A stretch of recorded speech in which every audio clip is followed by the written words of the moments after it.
And I went to Kamehameha. I graduated from Parrington. Graduated from Kohala High School. We are high school sweethearts. Both graduated from Wailuku High School. We were bus drivers for the bus. It was an amazing job. We were priced out at that time. My husband was working 3 jobs in Hawaii. It kind of just felt right to come to Utah. Watch the birds without a word and you wonder, mahalo you guys. So why Utah? My brother was here, he said it's cheap. I was like, oh, cheap is good. Utah is a really good place to start a business.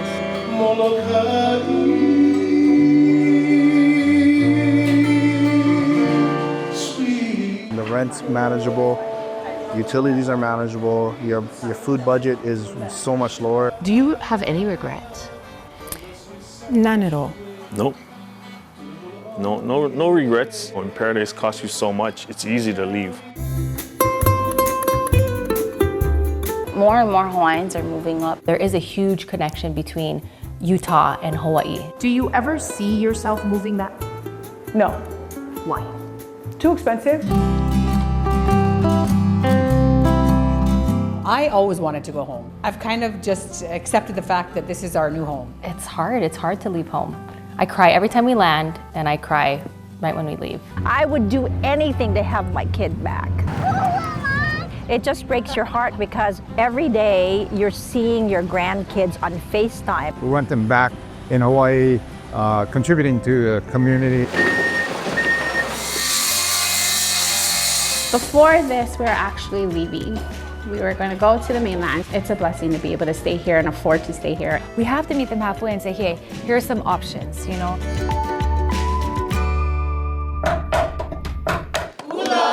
Hello, Papa.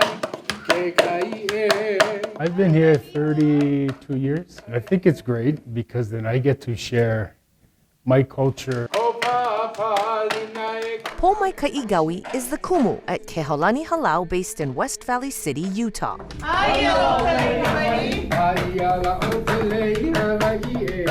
I teach hula, but yes, I also teach how to make leis, how do you make costumes.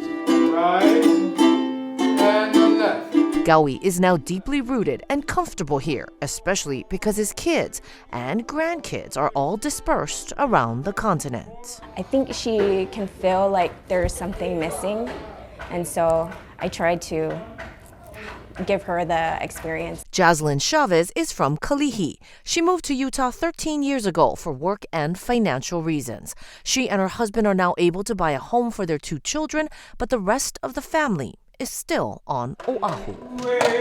She's sad when she thinks about how there's so much family down there and so many cousins, and it's just her and her brother up here. And so that makes me sad, and so I am happy to be able to find this halau to give her that experience and that exposure to the culture. I used to work at Polynesian Cultural Center when I was at BY Hawaii, and so I've been dancing there. Sherry Arnold left Oahu 2 decades ago. Can't support myself there, the cost of living is too high, and now that my grandchildren are here, no, I would never move back to Hawaii. Whether they miss island life or not, these transplants are connecting with the culture through the halau.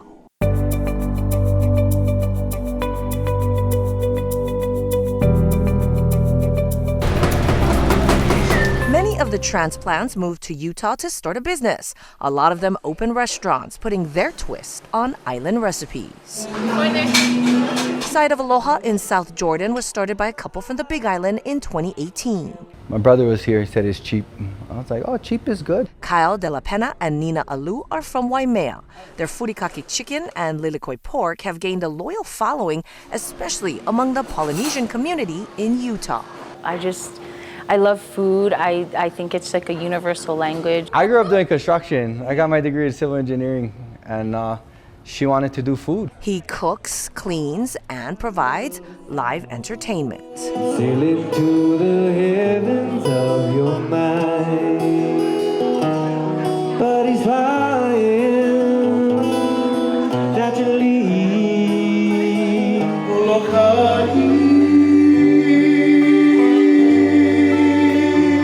Mapuana often sings with Hawaiian musicians Jason Sadang and Fausto Alosaro. He met them after moving to Utah.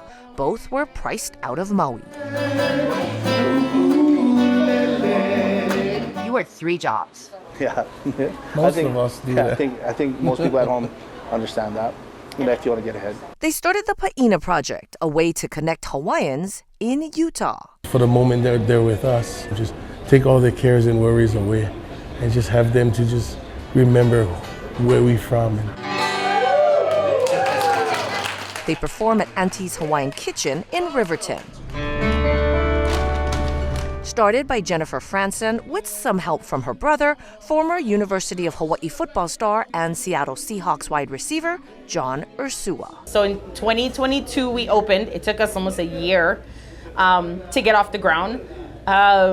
And we've kind of just been trucking along ever since. It's after 3 years that we're making money where I can pay my people and keep the lights on. Are you going to go back someday? I would love to. I really would. But probably not till we retire.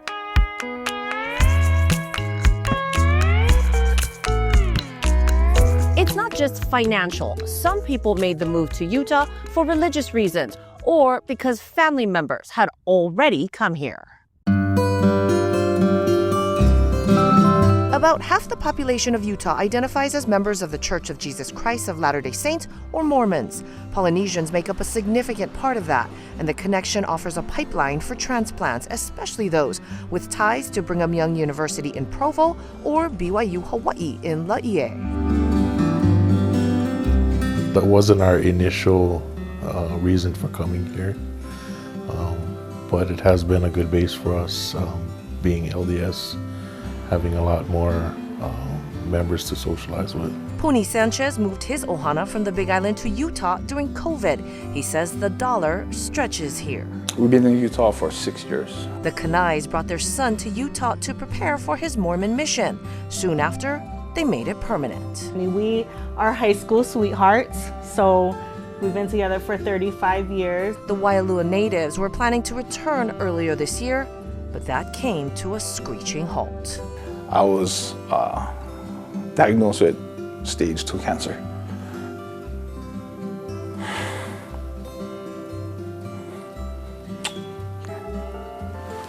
And I was diagnosed with breast cancer 1 week, less than a week apart. They say it's easier to get appointments and treatment in Utah, so they will stay for now.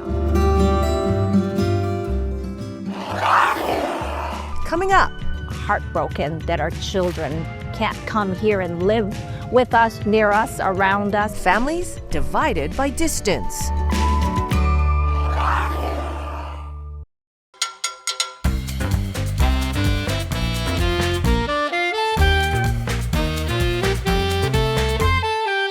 A fast-growing franchise with roots in Kaneohe is introducing people across the continent to the plate lunch.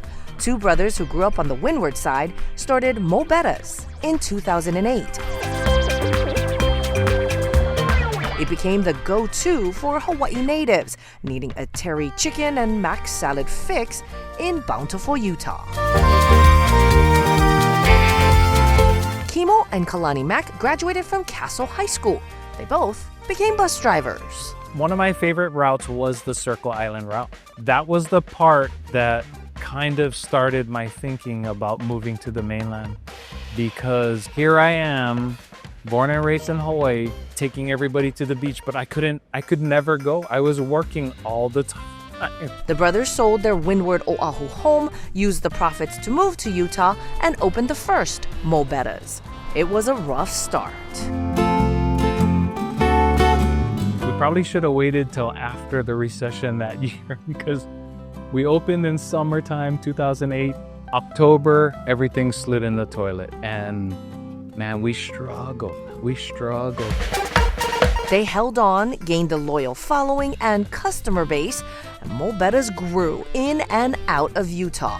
There are now 68 restaurants in 7 states, none in Hawaii. The brothers say there's too much competition and it's too expensive.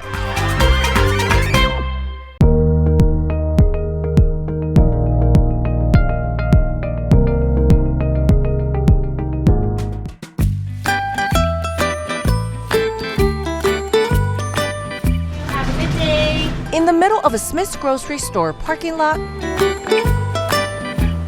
in Saratoga Springs, Utah, is a food truck with a Rasta color palette and Hawaiian tribal print. Nothing But Grinds is a nod to Hawaii's Pidgin English dialect.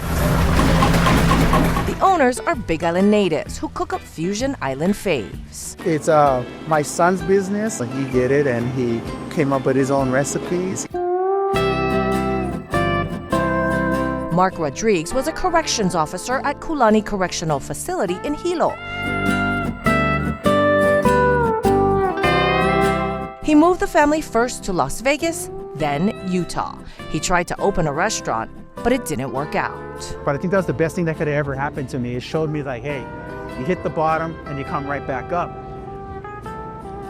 Everybody else in my house here, DoorDashed, Instacarted. This is how we started this truck. Let's try to push a name for ourselves out here, you know, with the foods and recipes that we have. We kind of just learn as we go. They appear to have mastered the program because business is booming. Yeah, I work for my son and he pays my bills. I can't say it any better than that.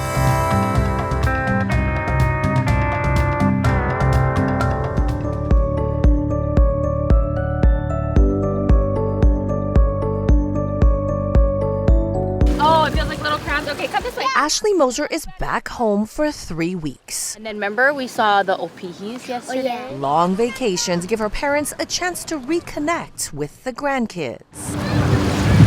Sandra Sagisi, former news anchor at KGMB, has strong feelings about her daughter now living in Utah. It just breaks your heart because every day you're seeing your grandkids on FaceTime. You want to be at those games. You want to be in their lives. And it's not the same. Moser followed in her mother's footsteps and became a news anchor.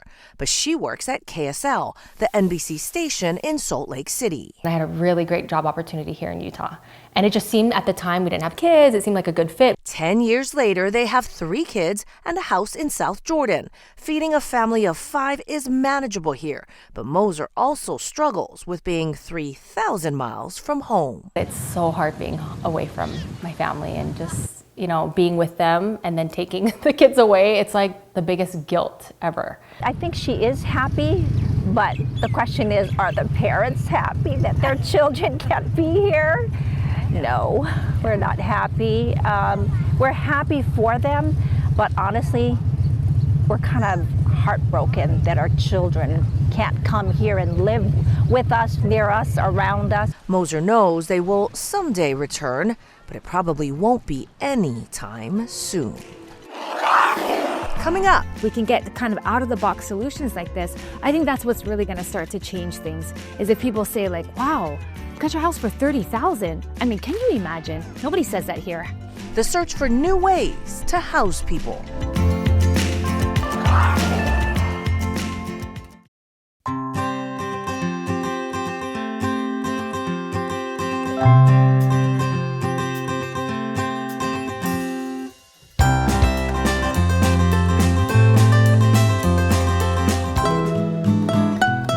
We weren't forced to move. The draw was our children. There we go. Derek and Sasha Logan opened Amazing Towing and Collision on the Big Island and Maui. They were doing well until March 2020, when COVID hit. Our Maui operation, the shop there, we had about 75, 80 cars. COVID hit. The very next day we had 5 cars. You know, it was rough because we did service a lot of the rental companies. You saw all the cars parked everywhere. They weren't getting rented out. They visited their kids in college in Utah during that time and decided to stay. They opened a shop in Provo and have adjusted. They actually don't mind the winter months. For our business, winter is wonderful. Everybody gets into an accident.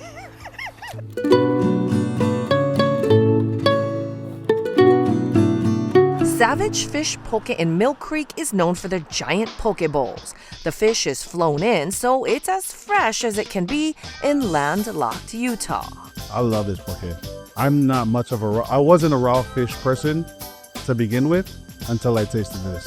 But that's not all customers can get here. The owners, sisters from Laie, also sell fresh and silk flower lei. So, 2 leaf maile. They have been running businesses in Utah for decades, but are divided about returning to the islands. No. Why? Too expensive. I always wanted to go home. The goal for me was always to go back and be able to buy and be able to live. Prescott tried in 2017. She opened a lace store at the Polynesian Cultural Center. So we had all these, big goals and dreams, and we just got handed with taxes. Just unreal. High price rent.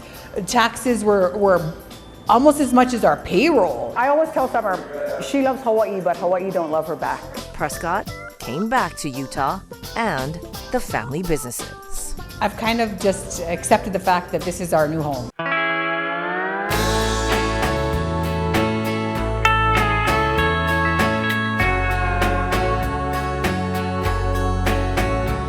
All right.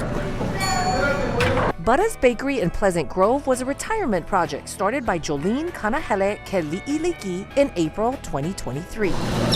She spent 30 years working on Oahu's North Shore and retired from BYU, Hawaii. We sold our home. You sold your home? We sold our home to do this. We come here. The success of the bakery and restaurant got the attention of Jose Martinez, an entrepreneur who once lived in Kaneohe. The two formed a partnership. Just came in and it was just like, oh my gosh, this place is amazing. The food's great, the atmosphere. She was retired and she was looking for some help in that sense, right? To kind of carry the torch. Made a deal with Jose and his partner just to sign it over. We'll still get royalties. I get to rest and he runs the case. Keli'iliki will now retire for good in Utah. You have to spread the aloha everywhere, not just keep it in Hawaii.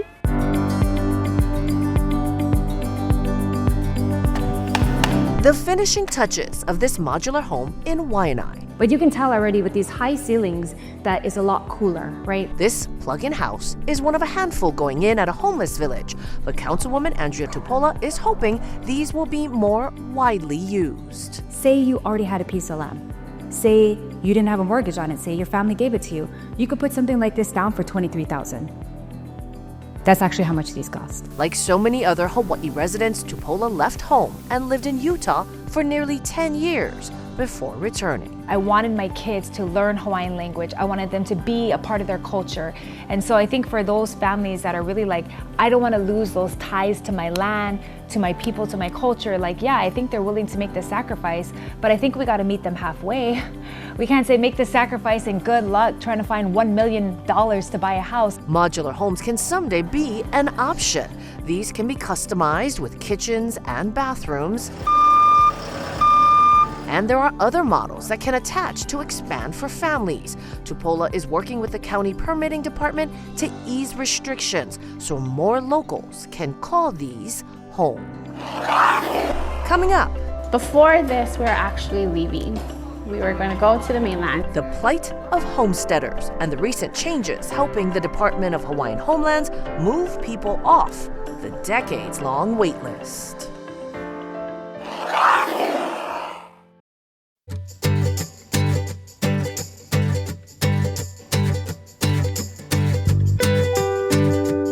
Everything is brand new and just as pretty as can be. Jade Mapuana Riley is delighted with her new Maui home. The family was priced out 3 years ago and moved to Arizona. But earlier this year, she got the call that she's been waiting for 38 years. That's how long she was on the Department of Hawaiian Homeland's wait list. This was a dream for a long time. And here we are. It's so beautiful. Using federal financing programs, they pay less for the 5-bedroom, 3-bath home on Maui than they did for their home in Arizona. It's a life-changing experience when you help people obtain a house who have been on a waiting list for decades. It's just chicken skip. Pu'uhana is the first DHHL subdivision in 17 years on Maui. When it's complete, 161 families will be able to move in. To be on the Department of Hawaiian Homeland's list, you must have at least a blood quantum of 50% for beneficiaries. Their successors must have at least 25%, subject to ancestry records. Keeping natives in the islands was the goal of the Hawaiian Homes Commission Act, spearheaded by Prince Jonah Kuhio Kalanianaole in 1920.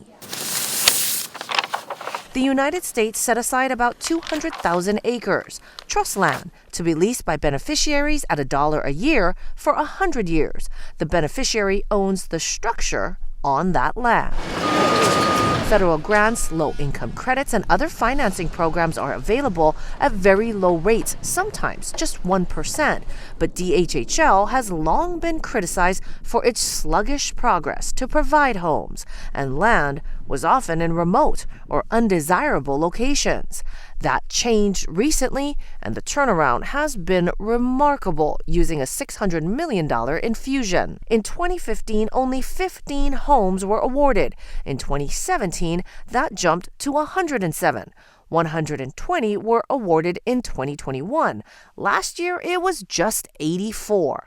But through October of this year, it went up nearly 3,000%, with 2,586 beneficiaries given keys to homes. Not only are we getting more funding, but we're learning how to develop and use developers that are familiar with the different approaches in affordable housing development. Projects like this make a huge difference for the beneficiaries, but also for the non-beneficiaries, for the rest of the population.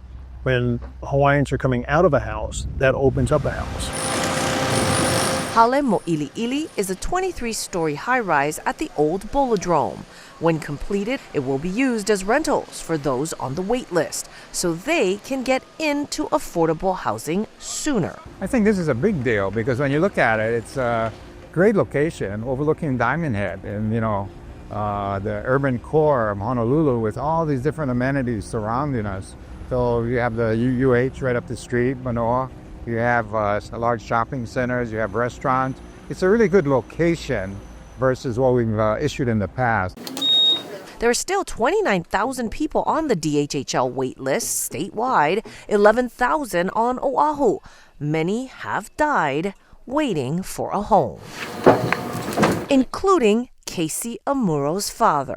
He got on the list in 1975 and waited 43 years. He died in June 2018. Perfect, could fit 4 cars. Amuro was able to take his place in line.